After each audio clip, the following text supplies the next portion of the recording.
అలాగే sir last మ్యాచ్లోనే Matt Henry కొంచెం గాయం కారణంగా కొద్ది బౌలింగ్ వేసేదాకా బయటకు వెళ్ళిన పరిస్థితి ఈ మ్యాచ్లో అసలు లేడు అనేది ఒక అప్డేట్ వచ్చింది. సో దీన్ని ఎలా చూస్తారు మీరు? కొద్దిగా ఇండియాకి అది గుడ్ న్యూస్ గానే చెప్పుకోవచ్చు. మ్యాట్ హెన్రీ ఈవెన్ మనతో జరిగిన మ్యాచ్ లో కూడా వాళ్ళు ఓడిపోయి ఉండొచ్చు కాక, but as an individual 5 wicket haul ఉంది అతనికి. సో అందుకని మన మీద మంచి ఇది ప్లస్ కరెక్ట్గా మ్యాట్ హెన్రీ ఏంటి అంటే అటు అంటే ఉన్నటువంటి హైట్ ని ఉపయోగించుకుంటూ irrespective of the condition of the wicket ని కరెక్ట్ గా ఒక క్లవర్ బౌలింగ్ తోటి bowling on the deck correct గా వికెట్లు తీగలిగినటువంటి నేర్పున్నటువంటి bowler, one of the best bowler. Trent Boult తర్వాత ఆ రకమైనటువంటి ఈవెన్ టిమ్ సౌథీ రావచ్చు, ట్రెంట్ బౌల్ట్ తర్వాత న్యూజిలాండ్కి ఇప్పుడు ద మ్యాచ్ విన్నింగ్ బౌలర్గా అంటే కనుక మ్యాట్ హెన్రీ డెవలప్ అవుతున్నటువంటి గ్రో అవుతున్నటువంటి సిచ్యువేషన్లో అతను లేకపోవటం ఫైనల్ మ్యాచ్లో న్యూజిలాండ్కి డెఫినెట్గానే సెట్ బ్యాక్, మనకి అది ప్లస్ పాయింట్ కానీ చెప్పుకోవచ్చు. అయితే అతనికి రీప్లేస్మెంట్గా తీసుకున్నటువంటి స్మిత్ కూడా is very good bowler. So అందుకని అది plus don't forget even O'Rourke కావచ్చు, లేకపోతే కనుక జేమిసన్ కూడా చాలా టాలర్స్. సో వాళ్ళు ఎప్పుడైనా కానీ ఫాస్ట్ బౌలర్ టాల్గా ఉండేటప్పుడు ఉండేటువంటి అడ్వాంటేజ్ చాలా ఎక్కువగా ఉంటుంది.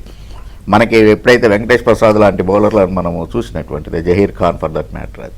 సో అందుకని కొంచెం ఇది, బట్ హెన్రీ లాంటి బౌలర్ అందుబాటులో లేకపోవటం డెఫినెట్గానే ఇండియాకి అదొక మంచి గుడ్ న్యూస్ గానే చెప్పుకోవాలి. అలాగే ఈ వికెట్ స్పిన్నర్లకి ఎంత బాగా పనికొస్తుందో బాగుంటుందో అలాగే పేసర్స్ కూడా అంతే విధంగా ఉంటుంది అంచనా ఉంది. సో ఇది షమీకి ఏమన్నా ఇబ్బందికరంగా ఉంటుందా లేదా షమీకి అడ్వాంటేజ్గా ఉంటుంది? కోర్స్ ఎప్పుడైతే వికెట్ మీడియం పేసర్కి హెల్ప్ చేస్తుంది అనేటువంటి టాక్ ఉందో న్యాచురల్ గానే any medium pacer will welcome that. Even Shami కూడా బంగ్లాదేశ్ మీద 5 వికెట్ హాల్ కావచ్చు, ఆ తర్వాత ఈవెన్ అతను ఆస్ట్రేలియా తోటి జరిగినటువంటి మ్యాచ్ లో కూడా తీసినటువంటిది ఒక ఓపెనర్ వికెట్ ఒకటనే కూపర్ ఒక వికెట్ ఒకటే తీసి ఉండొచ్చు కాక, బట్ యాక్చువల్ గా the way he got the swing both ways ఆ స్వింగ్ తీసుకునేటువంటిది. సో అందుకని షమ్మీ లాంటి bowler will enjoy on this wicket. అదే మనం అనుకునేటువంటిది ఇనిషియల్ స్టేజ్ లో ఫస్ట్ హాఫ్ అన్ అవర్ ఎలాంటి వికెట్ అయినా కానీ డెఫినెట్ గా there will be a question on that, there will be moisture on the wicket. So దాన్ని కరెక్ట్గా మనం లక్కీగా మనం ఫస్ట్ ఫీలింగ్ చేస్తున్నాం కాబట్టి you take it in the right spirit, positive స్పిరిట్లో తీసుకుంటే మనం ఇప్పుడు ఫీలింగ్ చేస్తున్నాం. సో కాబట్టి ఫస్ట్ హాఫ్ అన్ అవర్నే కనుక షమీ ఉపయోగించుకోగలిగేట్లయితే definitely will enjoy to bowl on this surface. అలాగే ఇరు టీమ్స్ పైన సార్ న్యూజిలాండ్ కానీ ఇండియా కానీ సైకలాజికల్ ఇంపాక్ట్ ఏ విధంగా ఉంటుంది? ఎందుకంటే న్యూజిలాండ్ ఆల్రెడీ మనకి ఓడిపోయింది మనతో, సో మళ్ళీ ఫైనల్లో వచ్చింది. అలాగే ఇటువైపు ఇండియా చూస్తే అన్ని మ్యాచ్లు వరుసగా ఉంది, కానీ ఇది ఫైనల్లో గెలిచి తీరాల్సిన మ్యాచ్. ఈ మ్యాచ్ అటు ఇటు అయితే కాస్త అభిమానుల నుంచి ఎట్లా వస్తుందో మన అందరికీ తెలిసిందే. సో అలాగే సైకలాజికల్గా ఎలాంటి ఇంపాక్ట్ ఉంటుంది? రెండు టీములకి ఉంటుంది ఆ రకమైన ఫైనల్ మ్యాచ్, అందులోనూ ఐసీసీ ఈవెంట్ ఛాంపియన్స్ ట్రోఫీ ఏదో బైలాటరల్ సిరీస్ ఒక సిరీస్కి డిసైడ్ అనేటువంటిది ఇది కాకుండా మామూలుగానే బైలాటరల్ సిరీస్లోనే ఆ ప్రెషర్ అనేటువంటిది.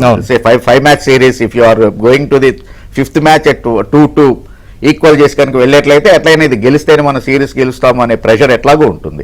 అట్లాంటిది finals, champions trophy finals. So రెండు టీముల మీద ఈక్వల్గానే ఉంటుంది ఆ ప్రెషర్ అనేటువంటిది.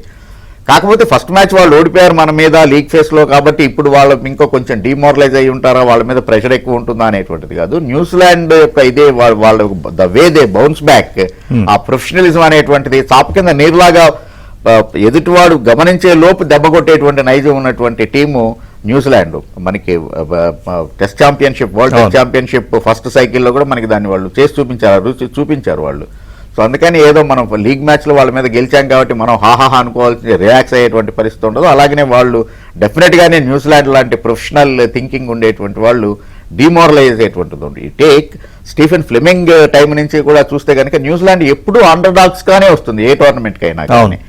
అదే సౌత్ ఆఫ్రికా ప్రతి టోర్నమెంట్ చాలా హై ఎక్స్పెక్టేషన్స్ వస్తారు, చోకర్స్ గా వాళ్ళ టైటిల్ ని వాళ్ళ కాపాడుకుంటూనే ఉన్నారు, even including this running on going champions ట్రోఫీలో కూడా. అదే న్యూజిలాండ్ ఎటువంటి ఎక్స్పెక్టేషన్స్ రాకుండా ఉంటుంది, but they do what they can. So అందుకని అట్లాంటి టీమ్ తోటి ఎప్పుడు కూడా జాగ్రత్తగానే ఉండాలి. అందుకని ఆ ఇంపాక్ట్, గెలుపు ఓటమి యొక్క ఇంపాక్ట్ న్యూజిలాండ్ లాంటి టీం మీద ఉంటుందని నేను అనుకోవట్లేదు. అందుకని ఈవెన్ ఇండియన్ టీం కూడా I don't think they will not relax against New Zealand. Chandrasekhar గారు, స్పిన్ టీం చాలా బలంగా ఉంది న్యూజిలాండ్. మనకి ఎలాగైతే స్పిన్నర్లు ఎంత కీలకమో ఇదే స్పిన్ టీంతో న్యూజిలాండ్ గత ఏడాది మనకి టెస్ట్ సిరీస్ క్లీన్ స్వీప్ చేసింది. సో మీ అంచనాలు ఏంటి దానిపైన? రెండు అదే అనేది టెస్ట్ మ్యాచ్ మనం చూసే మొట్టమొదటిసారి ఆ రకంగా వైట్ వాష్ అవటం అనేటు, అందులోనూ ఇండియాలో home series. Okay, away series is different. So total గానే టెస్ట్ క్రికెట్ హిస్టరీలో ఫస్ట్ టైం ఇండియా ఈ రకంగా ఒక కంట్రీ మీద క్లీన్ స్వీప్ అయిపోవటం. దానికి కారణం of course again the Santner. So ఇప్పుడు అతనే అక్కడ లీడ్ చేస్తూ ఉన్నాడు. కాకపోతే శాంట్నర్కి నిజంగానే సపోర్టివ్గా ఉండే అంటే మన నలుగురు స్పిన్నర్లు ఎవరికి వాళ్ళే వాళ్ళ యొక్క ఇండివిజువల్ ఇది మ్యాచ్ విన్నింగ్ ఉన్నటువంటి ఎబిలిటీ ఉన్నటువంటిది. అదే న్యూజిలాండ్లో చూస్తే కనుక కొంచెం వాళ్ళకి ఎక్స్పీరియన్స్ అనేటువంటిది తక్కువ ఉంది. సో మన ఫైనల్స్ మ్యాచ్ ఒకటి, రెండోదేమో వాళ్ళు సెకండ్ ఫీల్డింగ్ చేయాల్సినటువంటి పరిస్థితి. ఒకవేళ ఏ బ్యాట్స్మెన్ అయినా కనుక కౌంటర్ అటాక్ చేసేట్లయితే రియల్లీ అంటే గ్లెన్ ఫిలిప్స్ లాంటి, మెచిల్ లాంటి వాళ్ళు కంబ్యాక్ అవుతారా అనేటువంటిది కొంచెం డౌట్ఫుల్. ఇది ఆ కంపారిజన్లో కనుక చూసేట్లయితే if you look at Axar Patel or Jadeja even for that matter, వికెట్లు ఎక్కువ తీయకపోవచ్చు కాక, బట్ ఒక 6 కనుక కొట్టేట్లయితే నెక్స్ట్ బాల్ని ఆ డిస్ప్రెటివ్ బౌలింగ్ తోటి అక్షర్ పటేల్ ఎలా బౌల్తా కొట్టిస్తున్నాడు అనేటువంటిది. ఈవెన్ మ్యాక్స్వెల్ని ఏ రకంగా అవుట్ చేశాడనే ఒక 6 ఇచ్చాడు, ఆ తర్వాత ఏ రకమైనటువంటి బౌలింగ్ చేసి అతన్ని బౌల్ చేశాడని నేను చూశాను. సో కాబట్టి ఆ రకమైనటువంటి కంబ్యాక్ అయ్యేటువంటి ఎక్స్పీరియన్స్ ఇండియన్ స్పిన్నర్లకు ఉంది, whereas New Zealand is lacking in that. So ఆ కంపారిజన్లో చూస్తే ఇప్పటికీ కూడా Indian spin attack is far